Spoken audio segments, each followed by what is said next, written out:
Salut à tous et bienvenue pour votre nouveau numéro du Journal des Sports.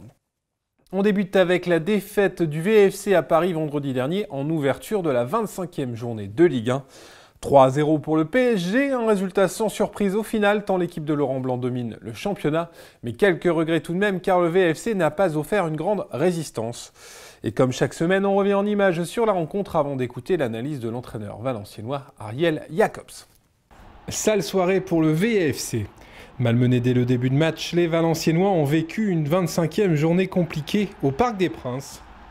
Dès la 4e minute, Kagelmarer sauvé sur sa ligne après une mauvaise relance de la défense. À la 8e minute de jeu, c'est Lavezzi qui s'essayait à une frappe, finalement contrée par Saliusis. À peine quelques secondes plus tard, Nicolas Pento brille sur une bonne tête de Thiago Silva. Le gardien de VA sera ensuite tout heureux de voir le centre d'Ibrahimovic filer devant son but sans trouver preneur. Malheureusement, Paris finit par trouver la faille. Le coup franc d'Ibrahimovic détourné retombe dans les pieds de Lavezzi qui trompe Pento plein axe. Le but est chanceux mais l'ouverture du score logique. L'Argentin passe même tout près du doublé quelques minutes plus tard, mais Pento sauve encore le VAFC. Et VA sera même tout proche de revenir au score sur sa première occasion à la demi-heure de jeu. Le centre enroulé de Masuaku est mal renvoyé par la défense parisienne. Du Courtiou manque un peu son contrôle et sa frappe croisée flirte avec le cadre. Au retour des vestiaires, Valenciennes va rapidement être puni. Après un long centre de Digne, Cabaye loupe sa reprise de volée mais la balle atterrit sur le géant suédois qui lui ne manque pas le coche. Pento, surpris, n'a pas le temps de bouger. VA a à peine le temps de se relever qu'il doit à nouveau s'incliner. Un contre côté gauche voit Lavezzi déborder la défense. Son centre en retrait trouve les jambes de Kagelmarer qui marque contre son camp devant Ibrahimovic. Un troisième but gag à l'image du match du VFC, trop souvent à l'envers sur la pelouse du PSG et au final assez logiquement corrigé. Beaucoup trop de respect en effet. Je ne suis pas un entraîneur qui demande un jeu excessivement agressif à mes joueurs. C'est un sport d'hommes, même si beaucoup de dames le pratiquent. Mais il faut de la présence, de la virilité dans les duels. Et quand je vois à l'issue d'un match que vous jouez contre le PSG, que nous ne prenons aucune carte jaune et que l'adversaire les prend, ça dit beaucoup. Bon, je vous dis, c'est la différence de classe individuelle et traduite aussi au niveau collectif. On sent très bien que pour nous, à part les moments où Paris levait le pied un tout petit peu, que ça allait trop vite. Jeu en 2 touches, si possible, mais contre un adversaire comme celui-ci, si vous avez besoin de minimum 3 touches, il y a peu de chances de conserver le ballon. Au classement, le VAFC reste donc à la 18e place. L'équipe d'Ariel Jacobs perd même une longueur sur Évian dans la course au maintien, tandis que Guingamp reste 5 points devant. En cas de succès samedi soir et d'un échec des Savoyards, le VFC pourra tout de même quitter la zone rouge tout en enfonçant un peu plus un adversaire direct. Mais rien ne sera simple face au 19e de la Ligue 1 Sochaux, qui est revenu à 3 longueurs du VFC et vend chèrement sa peau avec 7 points pris lors des 4 dernières journées.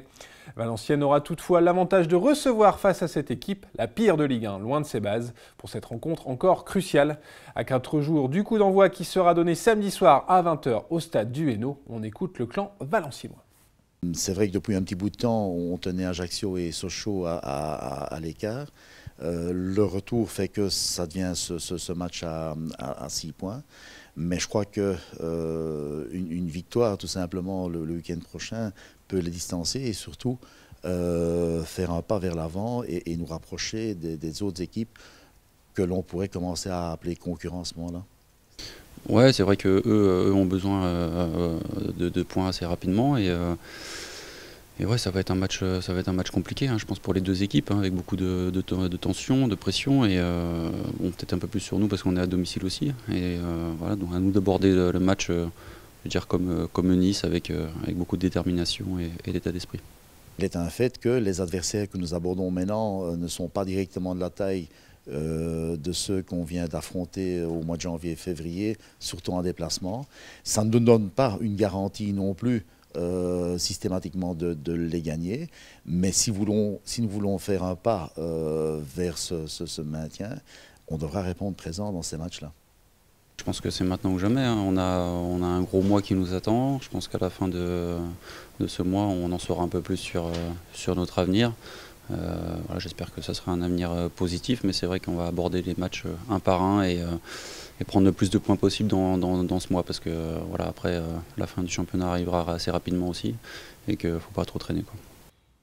Sans transition, on passe au foot amateur. Courte mais belle victoire pour du Temple sur la pelouse de Ronques dimanche après-midi. 1-0, cela suffit au bonheur et à revenir à portée de tir du 3e de la promotion honneur, même si du Temple est toujours 9e de sa poule. Et prochain match pour les Valenciennois, la réception de la réserve d'Avion ce dimanche 23 à 15h. Le match de Summer a par contre été dimanche dernier repoussé en première division district en raison de la météo. Valenciennes Summer, toujours 4e de sa poule, ira dimanche défier le leader, les Farquedonzins, à la même heure que son voisin de Dutemple. Enfin, l'équipe de Saint-Va, elle, a pu disputer son match dimanche dernier. Au final, une défaite 1-2 face à Wavrechain-Soudenin et une mauvaise opération au classement. 7e de la 2e division district, les cheminots se déplacent dimanche 23 sur la pelouse de la réserve de Prouvy, avant-dernier de la poule. Et là aussi, le coup d'envoi sera donné à 15h. On revient maintenant sur un des matchs les plus importants du week-end, si ce n'est le plus important, celui du Hainaut Volley. Un HVB qui recevait samedi soir un autre mal classé dans sa salle du Hainaut. Et face à Quimper, le Hainaut n'a pas failli dans sa course au maintien. 25-22, 26-24 et 25-15, tout n'a pas été parfait pour les Ennuyères, mais le victoire 3 manches à 0 est bien là au final. Un succès important dans ce premier match d'une longue série face à des adversaires directs. 9e sur 12, le HVB possède donc désormais 10 points d'avance sur la zone rouge et 4 si son appel de la décision de la DNCG était rejeté. Une bonne marge avant d'aller défier Terreville, son premier poursuivant samedi 22. Mais le Hainaut, qui peut encore viser la 7e place de la Liga, doit se méfier dans ce championnat où personne ne veut lâcher. Badis Oukarache, l'entraîneur du HVB. Ce samedi, on a bien fait de gagner 3-0, 3 points, parce qu'après le match, on apprend que Évreux, le dernier, a gagné contre Mulhouse, le demi-finaliste de la Coupe d'Europe, deuxième du championnat. Donc ça prouve encore une fois qu'il y a des équipes à cette période-là qui sont fatiguées, qui risquent de lâcher des matchs, qui font tourner peut-être leur effectif pour préparer les playoffs, parce qu'elles sont déjà qualifiées pour les playoffs. Donc je me méfie. Donc il faut en gagner, il ne faut pas attendre le résultat des autres, il faut compter que sur soi. Il y a encore 6 matchs, il va falloir prendre au moins 1 point par match et puis voir un petit peu ce qui va se passer.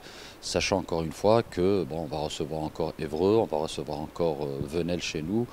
Donc il y aura encore des matchs qui sont très intéressants. Le déplacement de Terreville, il y a Istres à Istres aussi. Donc voilà, il va falloir chercher des points tout le temps. Ça va être des matchs comme ça où l'aspect mental va dominer parce que techniquement, physiquement, toutes les équipes sont prêtes.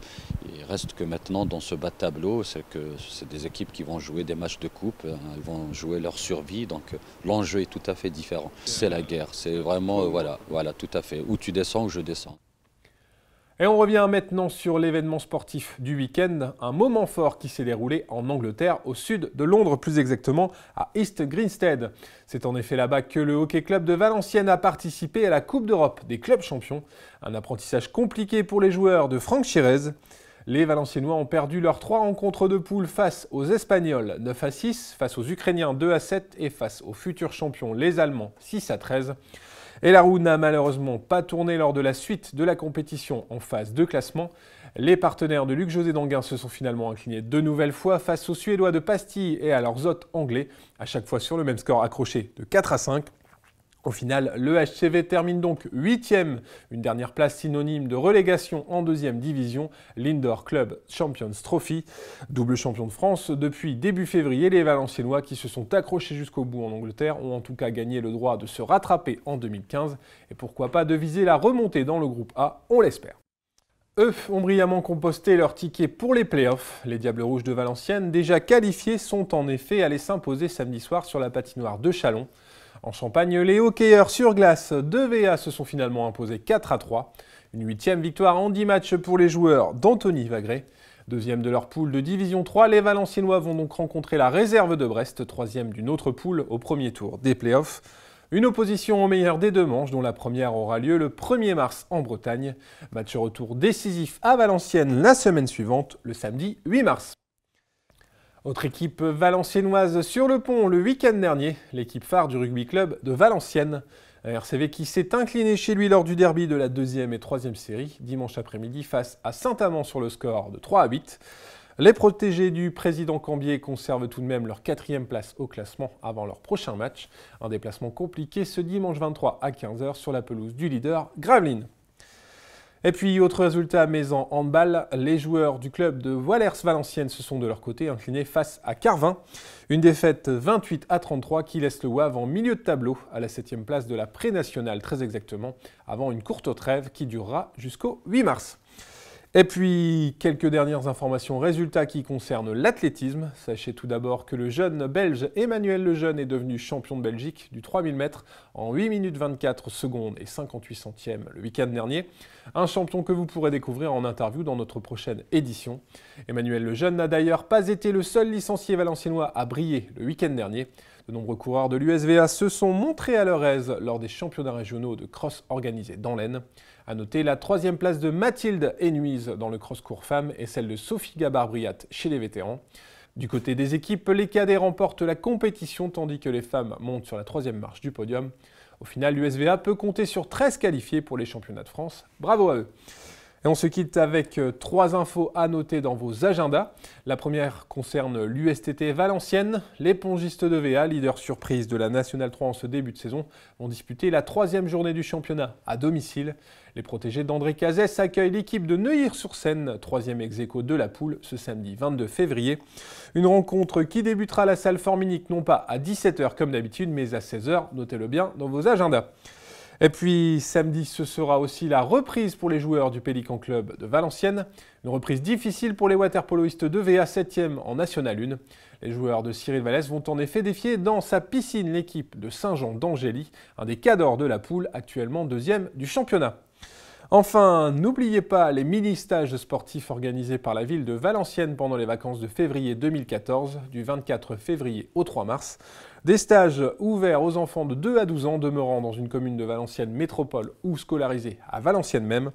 Renseignements et inscriptions au service des sports directement à la mairie par téléphone au 03 27 22 59 40 ou via le site internet www.valenciennes.fr. Voilà, c'est la fin de votre journal. Merci de l'avoir suivi. Très bonnes semaines à toutes et à tous. Bye bye.